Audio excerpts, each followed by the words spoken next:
উমার তিনি বলেছেন যে সুবহানাল্লাহ, আমি যখন ইসলাম গ্রহণ করলাম, যখন চুপি চুপি ইবাদত হচ্ছিল আল্লাহ পাকের, হালকা একটু কমাও, চুপি চুপি ইবাদত যখন হয়,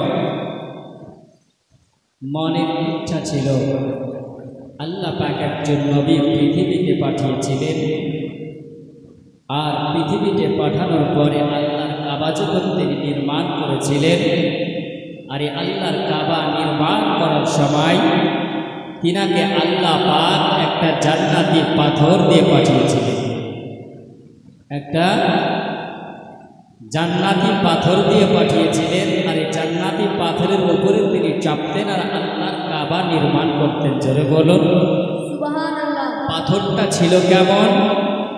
পাথরটা যখন ইব্রাহিম আলাইহিস সালাম চেপে যেতেন তো অটোমেটিক উঁচু হতো, আবার যখন হুকুম করা হতো তো নিচু হয়ে যেত। ইব্রাহিম আলাইহিস সালাম যখন পাথরের উপরে চেপেছিলেন তো পাথরের উপরে ইব্রাহিম আলাইহিস সালামের পায়ের ছাপ পড়ে গিয়েছিল। পড়ে যাওয়ার পর আমার মহান আল্লাহ পাক রব্বুল আলামিন ওটাকে উম্মতি মুহাম্মাদের জন্য নিদর্শন করেছিলেন। জোরে বলুন সুবহানাল্লাহ। আশ্চর্য একটা নিদর্শন করেছিলেন।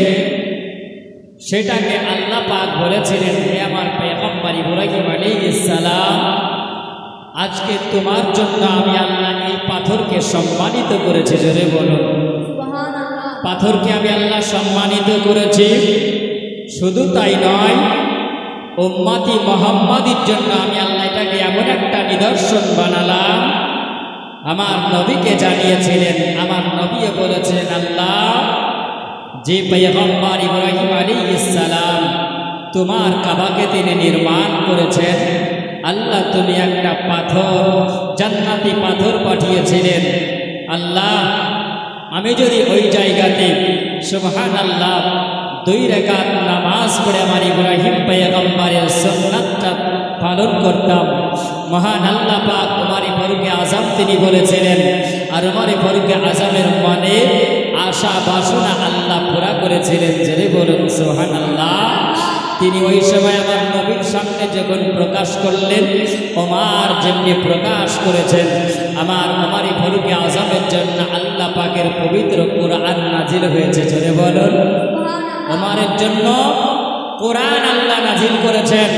আল্লাহ পাক বলছেন, হাবিব তোমার ওমরের জন্য আমি আল্লাহ অবশ্যই কোরআন নাজিল করলাম, যেটা তার মনের বাসনা ছিল, মনের তামান্না ছিল, মনের তামান্নাটাকে আমি আল্লাহ পুরা করব। আল্লাহর কোরআন উঠান।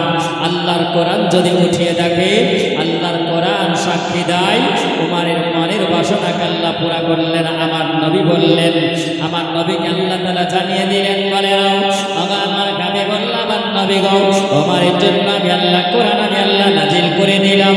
আমি আল্লাহ তাআলা ওই পাথরের এমন একটা নিশানা বানালাম, আত্তাখিযু মিম্মা কাম ইব্রাহিম মুসাল্লা। জোরে বলুন সুবহানাল্লাহ। আমি আল্লাহ ইব্রাহিম আলাইহিস সালামের ওই পাথরটাকে আমি আল্লাহ সম্মানিত আমি আল্লাহ বানিয়েছি, কিন্তু আমি আল্লাহ তাআলা উম্মতে মুহাম্মাদের জন্য আমি আল্লাহ নিদর্শন করলাম। আমি আল্লাহ তাআলা এই ওমর ওই জায়গাতে 2 রাকাত নামাজ তিনি পড়েছিলেন, আমার নবী হুকুম দিয়েছিলেন। আমার নবী যখন পড়লেন সুবহানাল্লাহ, আমার নবী জানিয়ে দিলেন, আমার উম্মতিরা তোমরা জেনে রেখে দাও, তোমরা শুনে রেখে দাও, আমার আল্লাহ তাআলা কিয়ামত পর্যন্ত আমার আল্লাহ এই পাথরকে আমার উম্মতের জন্য যত হাজিরা আসবে, আসার পরে আল্লাহর কাবাকে তাওয়াফ করবে, আল্লাহর কাবা জিয়ারত করবে। আল্লাহর কাবাকে জিয়ারত করার পরে ইব্রাহিম আলাইহিস সালামের পাথর এই জায়গাতে জান্নাতি পাথরের কাছে তোমরা পাথরটাকে মুসাল্লা বানায়া নেবে। তোমরা 2 রাকাত এই জায়গাতে নামাজ পড়বে, আর ওই জায়গাতে 2 রাকাত নামাজ পড়ে দেবে। কারণ আমার ওমর নামাজ পড়েছিল, আল্লাহ তাআলা এটাকে নিশানা আল্লাহ বানিয়েছিল। আত্তাখিযু মিম্মা কাম ইব্রাহিম মুসাল্লা। এটা ইব্রাহিম আলাইহিস সালামের জন্য এই পাথরটাকে আমার আল্লাহ মুসাল্লা বানায়া দিয়েছে। আবার ওমরের ঘোষণাকে আল্লাহ বলছিলেন, হে ওমর, আল্লাহ তাআলা তোমাকে বড় সম্মানিত করেছেন। জোরে বলুন সুবহানাল্লাহ। আল্লাহ সম্মানিত করেছেন কেন? আমার নবী মুস্তাফা সাল্লাল্লাহু আলাইহি ওয়াসাল্লামের দরবারে একজন ব্যক্তি এসে হাজির, আর একজন ব্যক্তি এসে হাজির। কে ছিলেন? দুইজন ব্যক্তি। একজন নাম হলো বাশার নামী। হ্যাঁ, ওই ব্যক্তি হলো মুসলমান, কিন্তু মুসলমানটা ছিল মুনাফিক। মুসলমান ছিল মুনাফিক। এই মুনাফিক মুসলমান আর একজন ইহুদির সঙ্গে ঝগড়া লেগে গেছে। কি নিয়ে ঝগড়া? কে বলছে তলোয়ার নিয়ে ঝগড়া, কে বলছে জমিন নিয়ে ঝগড়া। ঝগড়া যখন হয়েছে তো বলছেন আমাদের ঝগড়া যখন হলো তো ফাইসালা করতে হবে। ফাইসালা যখন হবে তো কার কাছে ফাইসালা করবে? ফাইসালা তো করতে হবে, বিচার তো করতে হবে। গ্রামে যদি একটা ঝামেলা হয় তো ফাইসালা তো করার দরকার আছে, ফাইসালা লাগবে, ফাইসালা করতে হবে। তো ওই বাশার নামী বলছে যাবো একজন ব্যক্তির দিকে, ওই ব্যক্তির কাছে, যার নাম হলো আশরাফ। ইহুদি বলছে না, সঠিক বিচার যদি করতে হয় তো মোহাম্মদের মতন সঠিক বিচার কেউ করতে পারবে না। সঠিক ফয়সালা যদি হয় তো মোহাম্মদের দরবারে সঠিক ফয়সালা হবে। জোরে বলেন।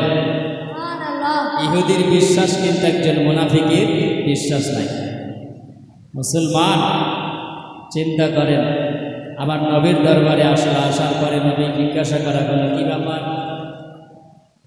তো ওই জায়গাতে আমার নবীকে যখন বলা হলো, আমার নবী ফয়সালা দিলেন। কি ফয়সালা দিলেন?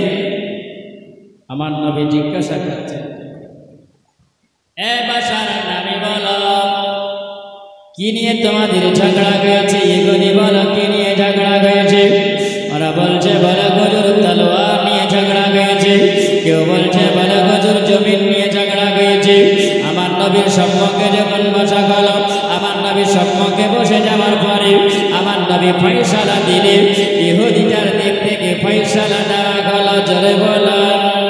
আমার নবী ফয়সালা দিলেন, ইহুদিটার দিক দিয়ে ফয়সালা দিয়ে দিলেন। আমার ওই সময় যখন আমার নবী ফয়সালা দিলেন, আমার নবী ফয়সালা করে দেওয়ার পরে দুইজনা চলে গেল, ইহুদিও চলে গেল, আবার ওই মুনাফিক মুসলমান চলে গেল। চলে যাওয়ার পরে বাইরে আসার পরে ইহুদিকে মুনাফিক মুসলমান বলছিল, ইহুদি শোনে না, আমার নবীর কাছে ফয়সালা নেওয়ার জন্য তুমি গেলে, আমি নবীর ফয়সালা মঞ্জুর করতে পারলাম না, আমি নবীর ফয়সালাটা মানতে পারবো না। এখানে বলছে যদি না মানো তাহলে আমি কি করব? তাহলে চলো চলে যাই। কোথায় যাবে? বলে ওমরের কাছে যাব। আর ওমরের কাছে যদি যাও তাহলে তবে কমসে কম ফয়সালা হবে। ওই সভাতে যখন ওমরের কাছে গেল, আর ওমরের কাছে যাওয়ার পরে ওমরকে বলতে আছেন, বলে ভাই ওমর, ওমরে ফারুক আজম শোনো, আমাদের ফয়সালা তোমাকে করতে হবে। ওমর বলছে কিসের ফয়সালা? বলো কি মামলা নিয়ে এসেছো? বলছে নিগদিটা বলে বলে ওমর, একটা তলোয়ার আর জমিন নিয়ে ঝগড়া হয়েছে, এর ফয়সালা করে দিতে হবে। তবে করে দেওয়ার আগে শুনে নাও, এর সঙ্গে আমার ঝগড়া গুলো, এর সঙ্গে ফয়সালা করতে হবে। এই ফয়সালা করার জন্য সর্বপ্রথমে আমার নবীর দরবারে গিয়েছিলাম, মুহাম্মাদের দরবারে গিয়েছিলাম। আর মুহাম্মাদের দরবারে গিয়ে যাওয়ার পরে উনি ফয়সালা যখন দিলেন, উনি আমার পক্ষে ফয়সালা দিলেন। আর এই মুনাফিক মানুষটাও, এ মুসলমানটাও যখন মানতে পারল না, নবীর ফয়সালা মানতে পারল না, তোমার দরবারে এসে হাজির হয়েছে। ওমর, এর ফয়সালা তোমাকে করে দিতে হবে। আমার নবীর ফয়সালাটা মেনে নিতে পারেনি। আমার ওমর বলছে, বলে ইহুদি রে, বলে তোর বড় বিশ্বাস ছিল আমার নবী সঠিক ফয়সালাটা দেবে। আমার ওমরের দরবারে তুমি এসেছো, আমি ওমর এর ফয়সালা করে দেব। ওমর বলে আমি ফয়সালা করব। ওমর বলল, বলে হ্যাঁ গা, ফয়সালা করে দেওয়া হবে। ওমর বাড়ির ভিতরে, ঘরের ভিতরে ঢুকে যাওয়ার পরে তিনি বলেন, আমি উলঙ্গ তলোয়ারটা নিয়ে আসার পরে ওই মুনাফিক মুসলমানের গর্দানের উপরে আমি চালিয়ে দিলাম।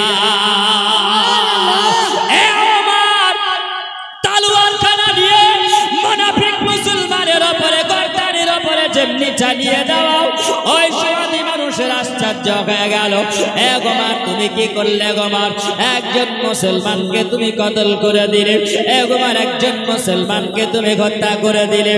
একজন মুমিন মুসলমানকে তুমি কেটে দিয়েছো, একজন মুসলমানকে তুমি জবাই করে দিয়েছো। ওমর বলে শুনো গো, আমি ওমর ফয়সালা দিলাম এটা। আমার নবীর ফয়সালার উপরে যারা আঙ্গুল তুলে তাকায়, আমার নবীর ফয়সালা যারা মঞ্জুর করতে পারে না, আমার নবীকে আল্লাহ তাআলা সঠিক ফয়সালা দেওয়ার জন্য পৃথিবীতে পাঠিয়েছিলেন। আমি ওমর এটা বরদাস্ত করতে পারব না। আমার ওমরের ফয়সালা হলো এটা, আমার নবীর উপরে যে আঙ্গুল তুলে তাকাবে, আমি ওমর তার গর্দানকে উড়াইয়া দেব। এটাই হলো ওমরের ফয়সালা। চারিদিকে এলান হয়ে গেল, ওমর নাকি আজকে একজন মুমিন মুসলমানকে কতল করেছে।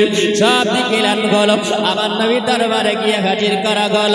ওমরের কথা বলা হলো, নবী গো, আমাদের ওমর একটা বড় ক্ষতি করেছে, আমাদের ওমর একটা বিশাল বড় অন্যায় করেছে। আমাদের ওমর নাকি মানুষকে কতল করে দিয়েছে, আমাদের মুসলমান ভাইকে কতল করেছে। ওগো নবী গো, আমাদের মুমিন ভাইকে যদি কতল করে, ওমরের জন্য কড়া বিচার করতে হবে। আবার নবী বলল, হ্যাঁ হ্যাঁ হ্যাঁ, যদি ওমর যদি অন্যায় করে থাকে, তাহলে ওমরের জন্য আজকে ফয়সালা দেওয়া হবে। ওমরকে ডাকা গেল, আবার নবীর দরবারে এসে ওমর হাজির হয়ে গেল। ওমর যেমনি হাজির হয়ে যাওয়া, আবার নবীর সামনে এসে ওমর দাঁড়িয়ে আছেন। ওমরে ফারুক আযম তিনি বলেন, ইয়া রাসূলুল্লাহ, ইয়া হাবিবাল্লাহ, নবী গো, আপনার দরবারে এসে হাজির হয়েছে। আবার নবী বলছেন, বলে ওমর, ওমর বলো, তুমি নাকি মুসলমানকে কতল করেছো। ওমর তুমি নাকি মুসলমানকে তুমি হত্যা করেছো। ওমর নাকি তুমি আজকে মুসলমানকে তুমি কতল করে দিয়েছো। ওমর বলো, আজকে তুমি বড় অন্যায় করে দিয়েছো। হযরতে ওমর তিনি বলেন, ইয়া রাসূলুল্লাহ, নবী গো, আপনার উপর দিয়ে যারা উঙ্গলি উঠাবে, আপনাকে যারা মানবে না, আপনার ফয়সালা যারা মঞ্জুর করবে না, আমি ওমর এটা বরদাস্ত করতে পারব না। আমার আল্লাহ তাআলা বলেন, হে ওমর, আমার নবীকে তুমি এত ভালোবাসো, আমি আল্লাহ পাক আমি তোমাকে ভালোবাসি। আমার নবী যেন ওমরের দিকে তাকিয়ে আছে। আমার আল্লাহ তাআলা জিবরিল আলাইহিস সালামকে আল্লাহ বলে, জিবরিল, জিবরিল দেরি করো না, আমার নবীকে জানায়া দাও, আমি আল্লাহ তাআলা এটা জানায়া দিব। ফালা ওয়া রাব্বিকা লা ইউমিনু হাত্তা ইউহাক্কিমুকা ফীমা শাজারা বাইনাহুম। জোরে বলো,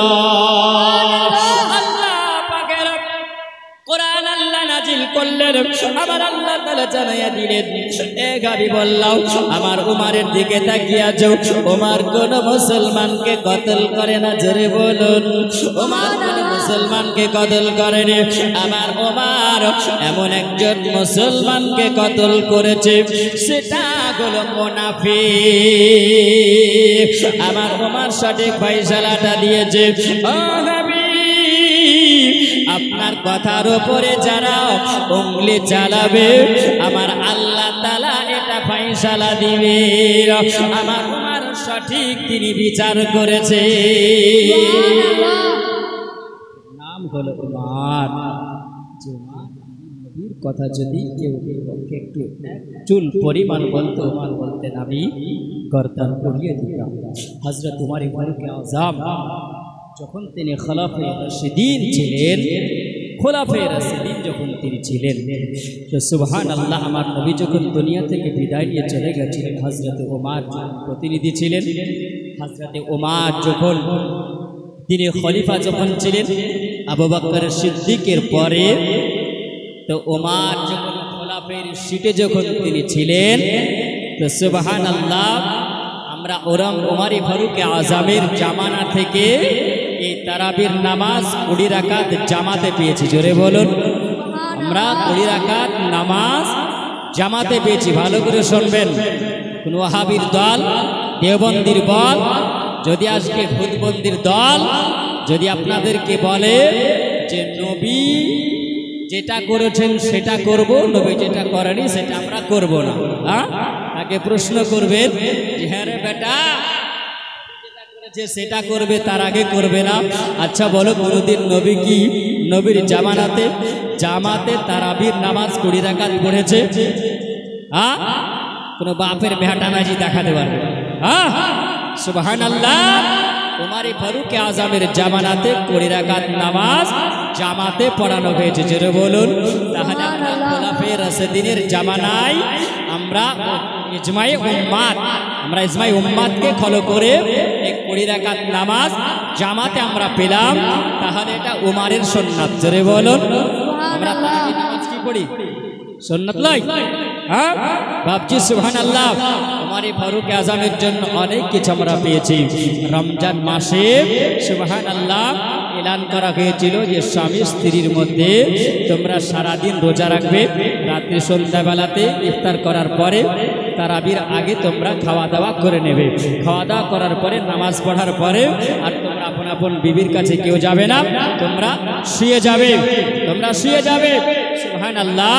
আর উমর ফারুক আজম একদিন হঠাৎ করে বিরাদার আপন বিবির কাছে গিয়ে শরম না করে, এ মুসলমান, যখন আমার উমর ফারুক আজম তিনি বললেন এই রাত্রিতে যদি কাউরির মন যদি চাই তো সুবহানাল্লাহ বিবির সঙ্গে আদর করতে পারে, এটা কি সঠিক ফয়সালা না এটা ফয়সালা কি হবে? আল্লাহ পাক রব্বুল আলামিন পরওয়ারদিগার হযরত উমর ফারুক আজমের জন্য আমার নবী মুস্তাফা সাল্লাল্লাহু আলাইহি ওয়াসাল্লামের কাছে ফয়সালা নেওয়া হলো। আমার উমর ফারুক আজম তিনি যখনই বললেন শরম না করে, এ মুসলমান, আল্লাহ পাকের কোরআন নাজিল হয়েছিল। আল্লাহ পাকের কোরআন বলেছেন ওহিল্লা বিহি, আল্লাহ পাক রব্বুল আলামিন পরওয়ারদিগার এই সময় আল্লাহ পাকের কোরআন নাজিল করলেন, হে কুমার, যখন তুমি এটা বলেছো আমি রমজান মাসে তোমাদের বিবির জন্য আমি আল্লাহ হালাল করেছি সেহরির আগা পর্যন্ত, জোরে বলুন সুবহানাল্লাহ, হালাল করে দেওয়া হলো। সুবহানাল্লাহ। উমর ফারুক আজম আমার নবীর দরবারে এসেছেন। আমার নবীর দরবারে আসার পরে দেখছেন যে ওই সময় যখন চলে আসলো আমার নবীর দরবারে আসার পরে বিরাদার হযরত উমর ফারুক আজম তিনি ওই জায়গাতে আমার নবীর কাছে নবীকে বলছেন, ইয়া রাসূলুল্লাহ, হাবিবাল্লাহ, নবী গো, ইয়া রাসূলুল্লাহ, নবীজি, আমরা ওই সময় দেখি যখন আমরা আপনার কাছে আসি, আপনার কাছে আসার পরে ইয়া রাসূলুল্লাহ নবী, অনেকগুলো মানুষ আসছে, কিন্তু আপনার আজওয়াজে মুতাহারাত যিনি বিবিরা আছেন তেনারা এই সময় দেখি যে আসছেন তো হুজুর। আসার পরে দেখি যে জায়গাতে আসলেন, আসার পর দেখলাম যে পুরুষেরা আসছে। তো এই জায়গায় যদি মেয়েরা পর্দা করে তাহলে পরে ভালো হবে। আল্লাহ পাকের কোরআন নাজিল হয়েছিলেন ওই জায়গা তোমার ফারুক আজমের জন্য পর্দার হুকুম হয়ে গেছে। আমার নবী বললেন তুমি এটা সঠিক ফয়সালা দিয়েছে, জোরে বলুন সুবহানাল্লাহ। সেই দিন থেকে মহিলারা আজকে ইসলাম ধর্মের পর্দা পেয়ে গেল, জোরে বলুন সুবহানাল্লাহ। সেই দিন থেকে পর্দা পেল উমর ফারুক আজম। তিনি বলেন, আমি যখন খোলাফায়ে রাশিদিনে ছিলাম, আমি যখন প্রতিনিধিতে ছিলাম, আমার কাছে বিচার আসতো, ওই বিচারটাকে সঠিক ফয়সালা দেওয়া হতো, জোরে বলেন সুবহানাল্লাহ। তিনি হকের পথে থাকলেন। আল কতলু বিল কতলি আল উনসা বিল উনসা, যার কান কাটা হবে তার কান কেটে নাও, যার হাত কাটা হবে তার জন্য হাত কেটে নাও। উমর ফারুক আজম তিনি এটাই ফয়সালা দিতেন। মিশর থেকে একটা বিচার এসেছেন, মিশর থেকে একটা বিচার এসেছেন, আর বিচার আসছেন তো ওই মানুষটা আসার পরে বলছেন, বলে হুজুর আমার একটা বিচার করে দিতে হবে, এই মদিনার আপনার কাছে একটা বিচার নিয়ে এসেছি। বলে হুজুর একটা বিচার করে দিতে হবে। বলে বিচার কি বিচার করতে হবে? বলে বিচার হলো এটাই,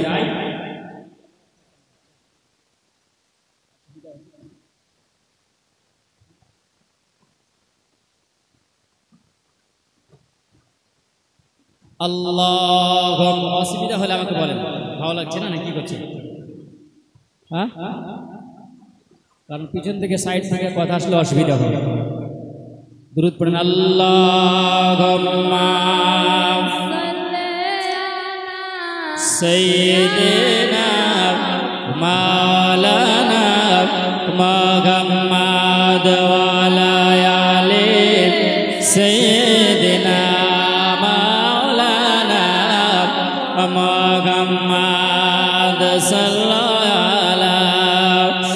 محمدين صلى على محمد हरदम जवान सन काला पाक नबी محمد मनटे अमर मैना पाखी नबीर प्रेम दीवाना बागारे बाहर जेते चाই मान होए जे सोनार मदीना सोनार मदीना मनटे अमर मैना पाखी नबीर प्रेम दीवाना बाहर बार जेते चाই मान सोनार मदीना सोनार मदीना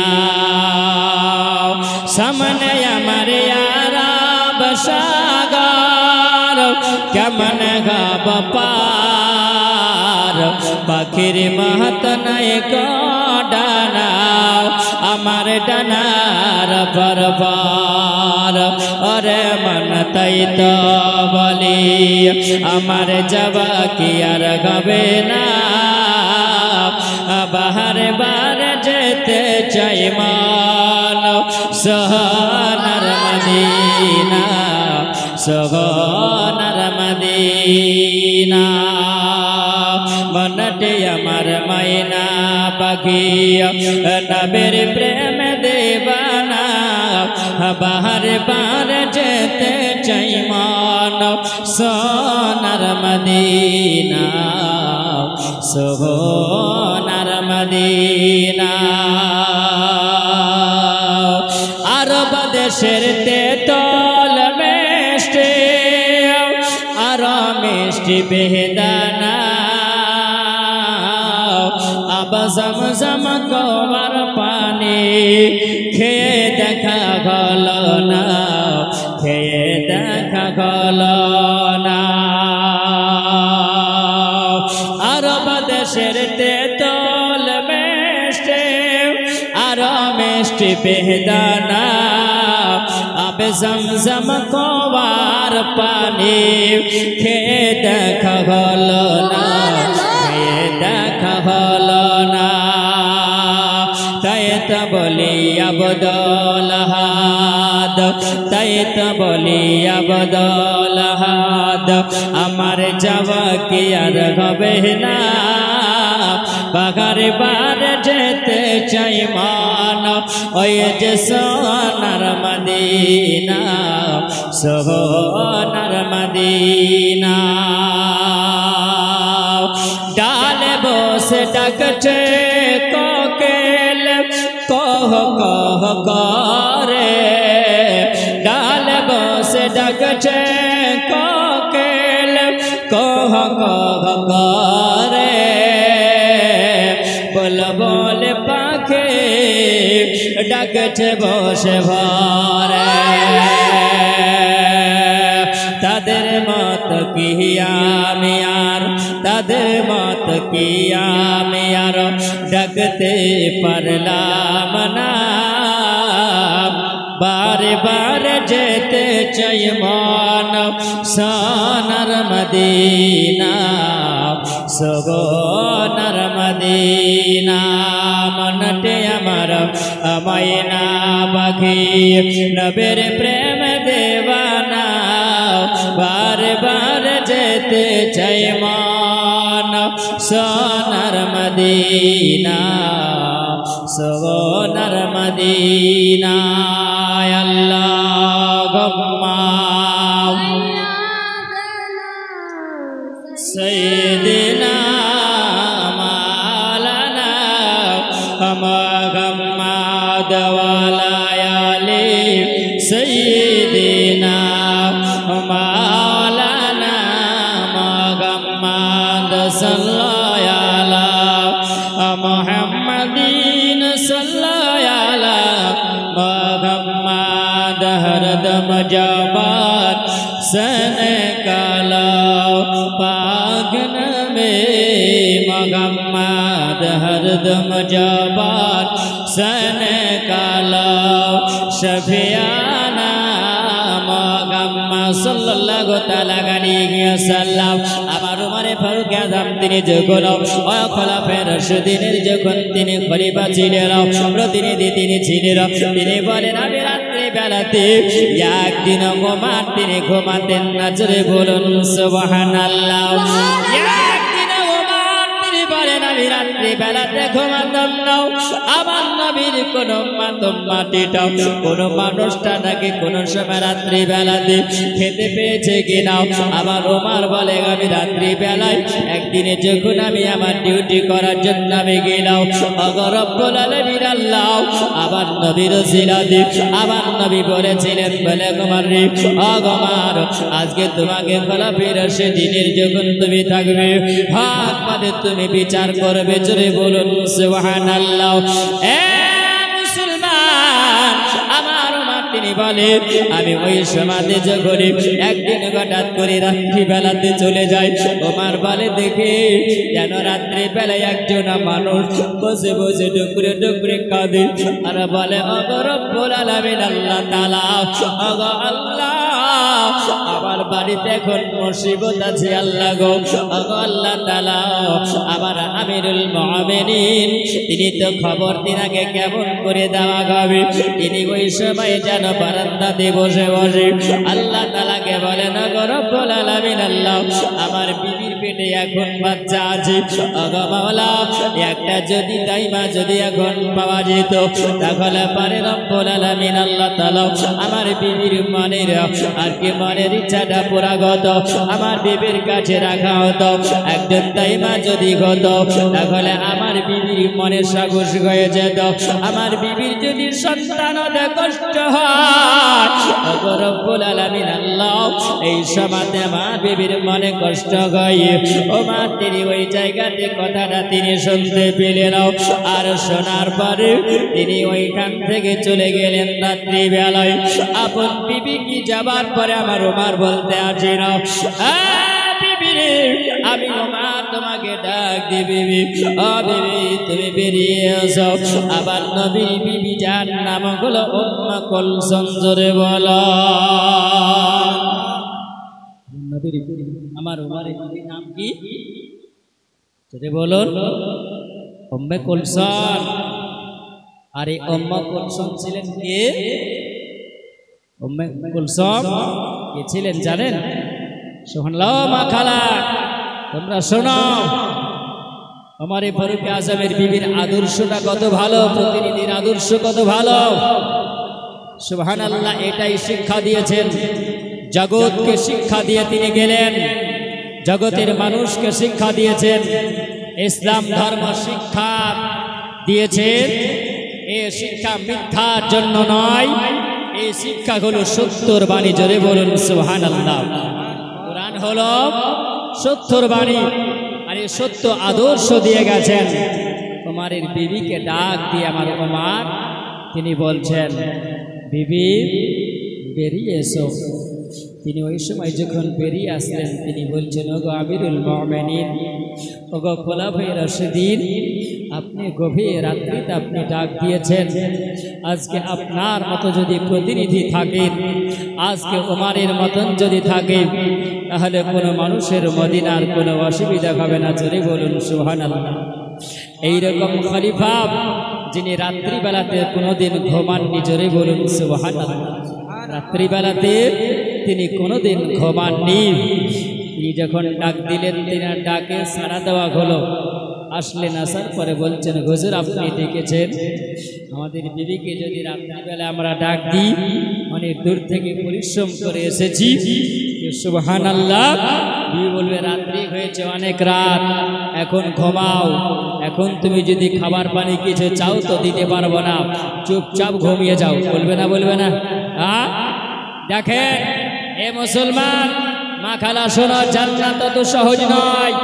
জান্নাতকে পেতে গেলে নবীদের আদর্শ নবীর বিবিদের আদর্শ খলিফায়ে রাশিদিনদের আদর্শ খলিফায়ে রাশিদিনদের বিবির আদর্শ দেখে নিজের জীবন যদি তৈরি করতে পারো তবেই তুমি জান্নাতের হকদার হতে পারবে জোরে বলুন সুবহানাল্লাহ মিনাদার যখন ডাক দেওয়া হলো ডাক দেওয়ার পরে বিবি বেরিয়ে আসলেন বিবি যখন বেরিয়ে আসলেন বেরিয়ে আসার পরে বলছেন বিবি রে তোমাকে দুটো কথা বলবা আমার সঙ্গে এখন যেতে হবে তোমাকে বিবি বলছেন ওগো আমার প্রাণের স্বামী ওগো আমার খোলাফায়ে রাশিদিন ওগো আমিরুল মুমিনিন এত রাত্রি বেলাতে আপনি কোথায় যাবেন বলো না তিনি বলছেন বলে বিবি রে চলো চলো তোমাকে যেতে হবে ওই বাড়িতে একজন মানুষ মুসিবতে পড়েছে আর মুসিবতে পড়ার কারণে কিয়ামতের দিনে যদি জবাব দিতে হবে সেই দিনে যদি সে গায়াত দিয়ে দেয় আমি গোমারাজকে সেই দিনে আমি নবীর সামনে দাঁড়াতে পারবো না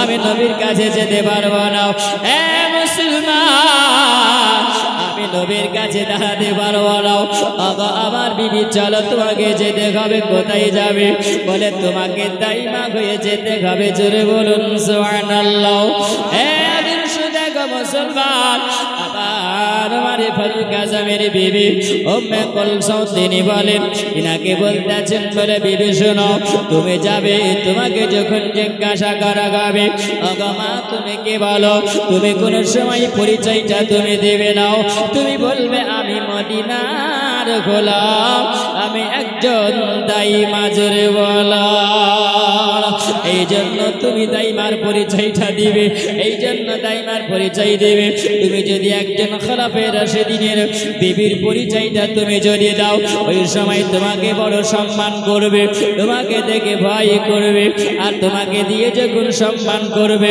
ওই মানুষটা হয়তো গ্রহণ করতে পারবে না ও বিবি আমার পরিচয়টা আমি দিব না আমি তোমার স্বামীর পরিচয় দিব ও বিবি চলো এ মুসলমান বাজিরা আমার সোনা মানিকেরা ওই জায়গাতে গোমঙ্গল চলতে আসিল কারণ দেখো আদর্শটা কত ভালো ওই মানুষটা যেন বারান্দাতে বসে আছে রাত্রে বেলাতে যেন ওমার দরওয়াজার সামনে গিয়ে বলে বাবা আপনার দরওয়াজাটা আপনি খোলা দিন যেমন দরওয়াজা খোলাও তিনি বলছেন এত গভীর রাত্রিতে আপনারা কে এসেছেন বলুন তিনি বলছেন বাবা আপনি তো বড় মুসিবতে আছেন আপনার বিবি পেটে সন্তান আছে আপনার বিবির পেটে সন্তান আছে এখন সন্তান জন্ম নেবে ভূমিষ্ঠ খাবে তার জন্য একটা দাইমার প্রয়োজন আছে এই জন্য তোমার কাছে নিয়ে এসেছে একজন মদিনার দাইমা জোরে বলুন মদিনার দাইমা নিয়ে এসেছি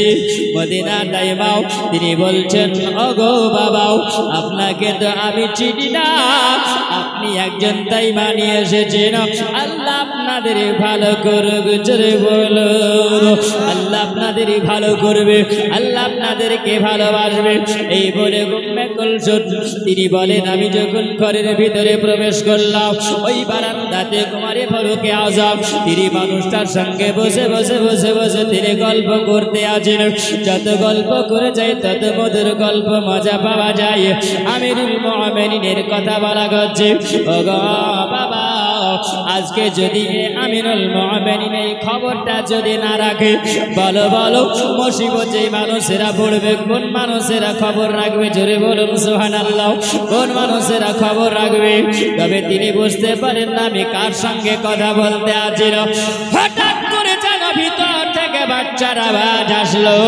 একটা বাচ্চা যেন ভূমিষ্ঠ হলো জোরে বলো একটা বাচ্চা ভূমিষ্ঠ হয়ে গেল এ মুসলমান আজকে যখন বর্তমানে বাচ্চা যদি হয় তাহলে অ্যাম্বুলেন্সের প্রয়োজন হয় না অ্যাম্বুলেন্সের প্রয়োজন হয় আর টাইমার এখন দরকার হয় না ডেলিভারির জন্য হসপিটালে চলে যেতে হয় আজকে নার্সিং হোমে চলে যেতে হয় উমরে ফারুক আজম তিনি বলেন আমাকে আল্লাহ প্রতিনিধি দিয়ে বানিয়ে দিয়েছেন আমার নবীর সিটে আমি বসে গদিতে বসে পরিচালনা করব আমার উমরে ফারুক আজম বলেন যেই মানুষটার সঙ্গে আমি কথা বলছিলাম ওই মানুষটা বুঝতে পারে না আমি কার সঙ্গে কথা বলি হঠাৎ করে যেন ঘর থেকে আওয়াজ বেরিয়ে আসলো একটা বাচ্চা যখন জন্ম নিয়েছেন ওমরকে ডাক দিয়ে বলতে আছেন ওগো আমিরুল মুমিনিন ওগো আমার প্রাণের স্বামী আমি দাইমা হয়ে এসেছি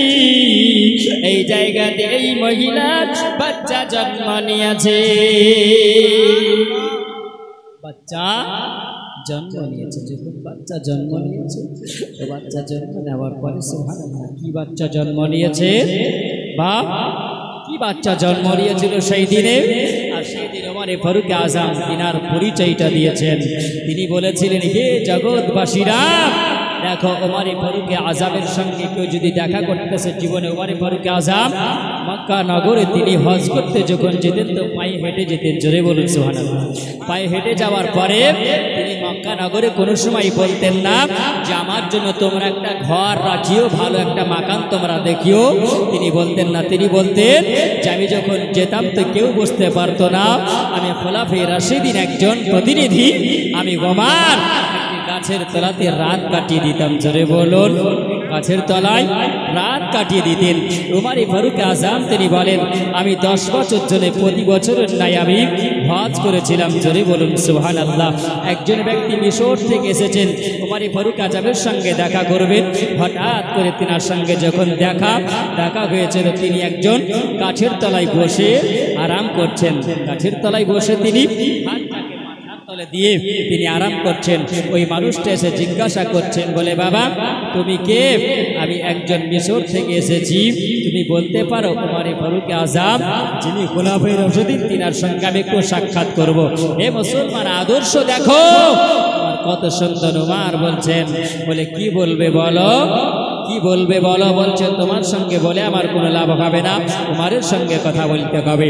তিনি বলছেন, তিনি যিনার সঙ্গে তুমি কথা বলছেন তিনি হচ্ছেন আমিরুল মুমিনিন উমরে ফারুক আজম। জোরে বলেন সুবহানাল্লাহ। তিনি বলছেন, হুজুর বেয়াদবি মাফ করবেন, হুজুর আজকে আপনার সঙ্গে কথা বলছি, আপনি গোমান? বলে হ্যাঁ আমি গোমান।